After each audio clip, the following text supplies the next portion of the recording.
What's up, sports fans? This is the Lucas Ross Sports Channel. It's time to continue our 2023 schedule preview / projected records for the 2023 college football season. And we continue them with the TCU Horned Frogs. Here was the schedule last year for TCU, an undefeated season last year in the regular season at 12-0, and then going 13-2 overall in 2022. They went to the national championship, got hammered by Georgia, but they also lost the Big 12 championship. But what a season it was for TCU last year, one of the most surprised teams and one of the well-storied teams from last year. This time, though, in 2023, things are going to be a lot different for this TCU team. Of course, Max Duggan gone. They lose plenty of talent from last year's national championship runner-ups. It's going to be a lot different in the Big 12 as well. Of course, the schedules came out yesterday, and this is our first Big 12 team that we're doing. And we're going to start with the runner-ups from last year from the national championship. Obviously, the schedules pretty much came out yesterday, and now we can do all pretty much Power 5 teams. There's going to be a lot of changes to the Big 12 this year. Of course, 4 new teams coming in. Obviously, Houston, Cincinnati, BYU, and UCF are all coming to the Big 12 now. So, well, let's get right to the schedule here for TCU heading into 2023. And here's that schedule for 2023. I forgot to mention who they played out of the non-conference last year. Of course, they played Colorado, Tarleton State, and then, of course, they played SMU on the road as well. They will get Colorado and SMU once again out of the non-conference here, and then they'll play Nicole's this time here on September the 9th. So it's not too tough of a non-conference schedule when you think about it, because they do get Colorado and SMU here both at home. Obviously, they pretty much play SMU, it seems like, every year in the non-conference, and they'll play Colorado here. It's a rematch from last year's matchup. But let's go game by game now. Of course, they're going to be almost playing every single Big 12 team out there. They'll start the season off with Colorado here on September the 2nd. Revenge game here for Colorado. This is definitely a team that you don't want to play in the month of November. They're going to get better by the time they get into the month of November. Of course, Deion Sanders is really changing that program around. They're recruiting pretty well. But how good will they be? That's the question heading into this season.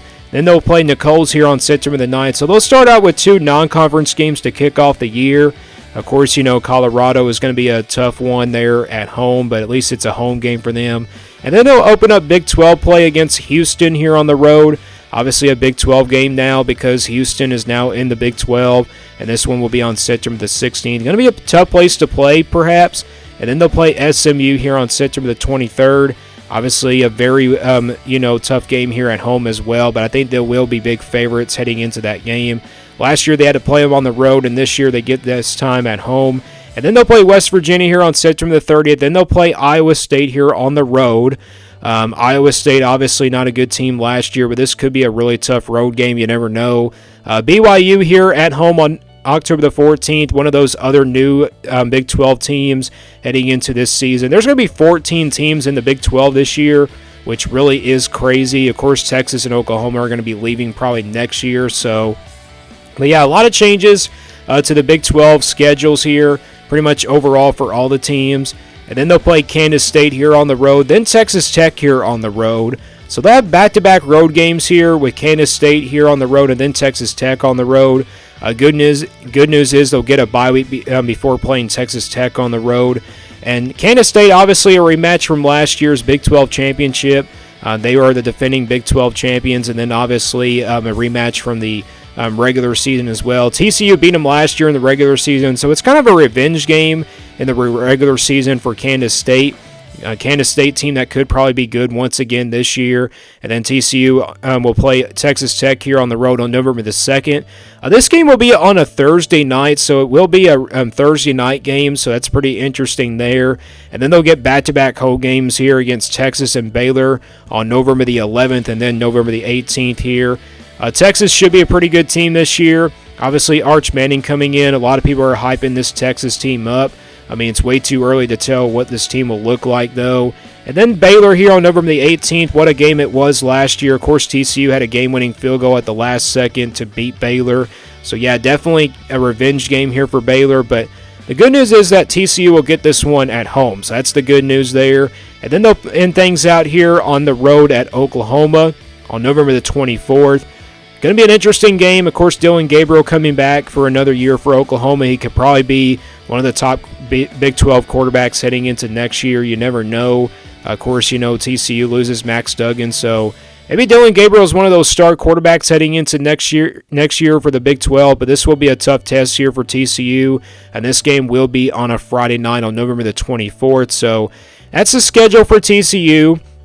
Overall, they got some tough road games this year. Of course, Houston coming into the Big 12 is a tough place to play. Iowa State on the road going to be a tough one there. Then they'll have back-to-back road games with Kansas State and then Texas Tech. And then they'll play Oklahoma on the road as well. But they'll get Texas and Baylor at home, which is the good news. And they'll also get BYU. And then obviously Colorado out of the non-conference at home. So, yeah, it's an okay schedule for TCU. Not too bad of a schedule. It's not brutal for anything like that. Well, let's now get to the projection here for this TCU team. And this is a scale I've been pretty much using throughout my projections so far. If it's a 1% game, it's going to be in the red. Pretty much games where TCU has no chance of winning in. And then 20% games are pretty much games where TCU is going to be about a couple touchdowns of an underdog. You probably won't see any of those red and orange games on here. 40% in the yellow, pretty much games where TCU is going to be about a touchdown underdog. 50-50 games will stay in the white. Pretty much games where they can go either way. 60% games, TCU is going to be favored by about a touchdown, and then 80% games in the blue, pretty much games where TCU is going to be favored by about a couple touchdowns, and then 90% games, pretty much games where TCU is going to be favored by more than 3 touchdowns. And that's what we're going to start with. We're going to start with the green games here for TCU in the 90% category, and I just got 2 of those on the schedule. I got Nicole's here on September the 9th, then SMU here on September the 23rd. Yeah, definitely 2 winnable games here for TCU. I know SMU is pretty tough, but I think they'll still be about a 90% favorite heading into this game. I know it's, a game that's almost pretty much played every year, and I think, TCU will still be quite a bit of a favorite heading into this game. I mean, it's really early in September. We just don't really know about the teams just yet. And I think TCU will still be about more than 3 touchdowns of a favorite. But I think this won't be over 99%. I think Nicole's is pretty much over 99%, but I think SMU will be about the 90% mark. But I really don't see any business for TCU to lose both of these games at home. And then now let's go to the games here that TCU will be favored by about a couple touchdowns in the blue, about 80%. And I got 2 of those once again on the schedule. I got Colorado here at home, and then West Virginia here at home as well. Colorado, obviously, it's an early season test, but Colorado, I would probably put this one in the purple if this was on the road here for TCU, but I'm going to stick with it and put it in the blue because TCU beat them last year. And this is also just based off from the teams from where they were last year. Of course, Colorado, one of the worst Pac-12 teams from a year ago. But like I said, they're a team to watch out for in the Pac-12 heading into the season. West Virginia, obviously the same thing. You don't really know about them. I mean, this is a Big 12 matchup. That's why I got to put it in the blue. So I think these are games where TCU will be favored by about a couple touchdowns. Now we go to the games where TCU is going to be favored by about a touchdown, and that's in the purple at 60%. And I just got 4 of those on the schedule. I got Houston on the road, Iowa State on the road, BYU at home, and then Baylor at home. Houston on the road is going to be a pretty tough one. I thought about putting that one as a 50-50 game, but it's the first year for Houston in the Big 12. That's why I got to put it here in the purple. And obviously Houston did not live up to the expectations that we thought they would. We thought this was one of the favorites to win the American last year, but instead they couldn't do it. And then they'll play on the road at Iowa State here. Obviously, that's a game that can probably be a losable game for TCU, but this is just based off of the teams from where they were last year. That's why I got to put it in the purple. BYU, the same thing. They didn't really live up to the expectations that we thought they would last year, and I think this will be pretty much a purple game here for TCU, though, because you never know about BYU when it comes to, to play them at home. They could probably pull off an upset somehow like that. And then Baylor here at home. Obviously, they beat Baylor last year on the road. Baylor really kind of didn't live up to the expectations that we thought from last year either. Baylor probably should be a better team than they were last year, but I think, TCU will still be favored by about a touchdown. Now, all 4 of these games here in the purple could change to 50-50 games by the time we get into my predictions in May. Now, how about the games where TCU is going to be about an underdog in? How about the games where they be like 40% or maybe 20% or red games? Like I said, I don't think I see any red or orange games on this schedule. I do have one 40% game in the yellow, and that's going to be Oklahoma on the road on November the 24th. I think this will be their toughest game here on the schedule, as an underdog. I think, Oklahoma obviously should be better than they were last year. Now, Kansas State, Texas Tech, and Texas, I thought about putting those, probably as an underdog. Texas will probably remain a 50-50 game, but like I said, it's just based off of where the teams were last year. But I think definitely Oklahoma should be a lot better than they were last year. Of course, their season didn't really go as to plan, but this will be a tough road game for TCU. Obviously, you have a new team, new quarterback, new wide receivers. It's just going to be a tough test. And obviously, Dylan Gabriel coming back is really huge for Oklahoma. So that's the only game I see TCU being an underdog in. And the rest of their games here on the schedule, Kansas State on the road, Texas Tech on the road, and then Texas here at home, are pretty much games that are 50-50 games that can go either way. Kansas State, obviously, a rematch from last year's Big 12 championship. Texas Tech could be a really good team this year. Maybe an average good team in the Big 12, probably a decent team. And then Texas, obviously, it's a home game. But it's really hard to predict against Texas every single year. And they should be really good enough to make this one a 50-50 game. But this could change. TCU could probably change to an underdog in those two road games. Pretty much these are all games, though, like I said, are going to be games where I think they can go either way.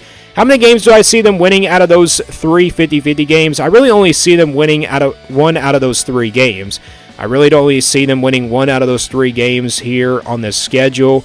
Obviously, Kansas State and Texas Tech are very losable games. Texas here at home, that's the good news for TCU. They could probably win this game perhaps and possibly finish out 9-3 in the season, but we're going to get to my projection in just a minute. But Kansas State and Texas Tech are very likable losses, but what if they win both of those road games? What if they win all of these games? You never know. Maybe they could win one of those road games. Maybe it's Texas Tech. They have the biggest chance to win because they got a bye week before playing that game. But Kansas State will be a tough one. Obviously, it's on the road. And then Texas here will be at home, but it will be a tough one here, even though it's at home. But that's pretty much my 50-50 games where they can go either way. Like I said, I think they win one out of those three games. Let's now get to the projection here for this TCU team. Like I said, this is not my official prediction. My predictions don't begin until May. If you look at these 50-50 games and also the games that TCU is favored in and also the games that they're going to be about an underdog in, like the Oklahoma game, the overall projected record for this TCU team heading into 2023 comes out to be 9-3 for this team, and that should say 2023.